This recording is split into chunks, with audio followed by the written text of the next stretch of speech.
বিশ্ব মুসলিম উম্মার শান্তি কামনায় ইবাদত বন্দেগী আর জিকির আসকারে পবিত্র শবে বরাত পালন করেছেন ধর্মপ্রাণ মুসল্লিরা। গুনাহ মাফের আশায় হাত তুলেছেন মহান আল্লাহর দরবারে। প্রিয়জনের কবর জিয়ারত করে মুনাজাত করেন অনেকেই। দেশজুড়ে মসজিদে মসজিদে আয়োজন করা হয় দোয়া মাহফিলের। বরকতময় রাতের প্রতিটি ক্ষণ যেন মহামূল্যবান মুসলমানদের কাছে। তাই তো শুক্রবার মাগরিবের আজানের পর থেকে মসজিদের পানে ছুটে আসা।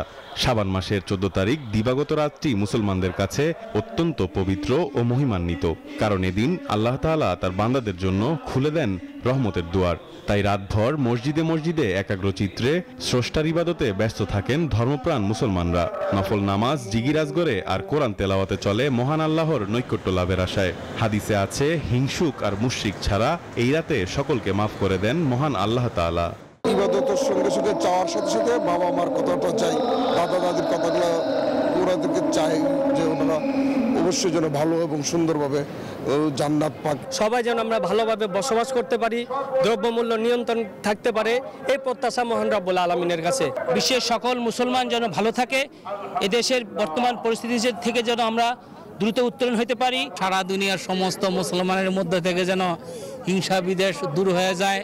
শুধু গুনাহ মাফি নয়, রমজানের আগমনী বার্তাও নিয়ে আসে পবিত্র রজনী বলে মনে করেন ইসলামী চিন্তাবিদরা। বলেন, পবিত্র এই রাতে নির্ধারিত হয় আগামী বছরের মুসলিম উম্মার ভাগ্য নির্ধারণ।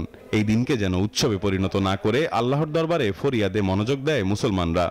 উম্মতের ওয়াহাদাত, দুনিয়ার সমস্ত কালেমা বলনেওয়ালা মুসলমান যেন একসাথে থাকতে পারে, এক জুমরার ভিতরে থাকতে পারে। আমাদের মহান মুক্তিযুদ্ধের মাধ্যমে আমরা স্বাধীনতা লাভ করেছি 54 বছর।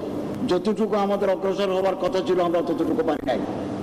আসুন না, আগামী দিনগুলিতে আমরা আমার এই প্রিয় মাতৃভূমি বাংলাদেশকে সুখী, সমৃদ্ধশালী, স্থিতিশীল একটা দেশ হিসেবে পরিণত করি। এ সময় পরিবার পরিজন নিয়ে আজিমপুর কবরস্থানে ভিড় করেন অনেকেই। মৃত ব্যক্তিদের আত্মার মাগফিরাত কামনা করেন তারা। বলেন, তাদের প্রিয় মানুষের আত্মা যেন শান্তি পায়, তাই তাদের প্রার্থনা।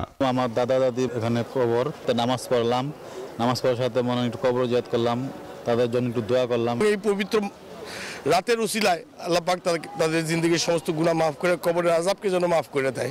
শবে বরাত উপলক্ষে জাতীয় মসজিদ বাইতুল মোকাররমে দোয়া মাহফিল সহ বিভিন্ন ইবাদতের মাধ্যমে এই পবিত্র রজনী পালিত হয়। রাতভর ইবাদত শেষে ফজরের নামাজের পর হয় বিশেষ মোনাজাত, যেখানে মনের সব আকুতি দিয়ে ক্ষমা চেয়েছেন মুসল্লিরা। ঋষাদ অর্ণব, নিউজ 24, ঢাকা।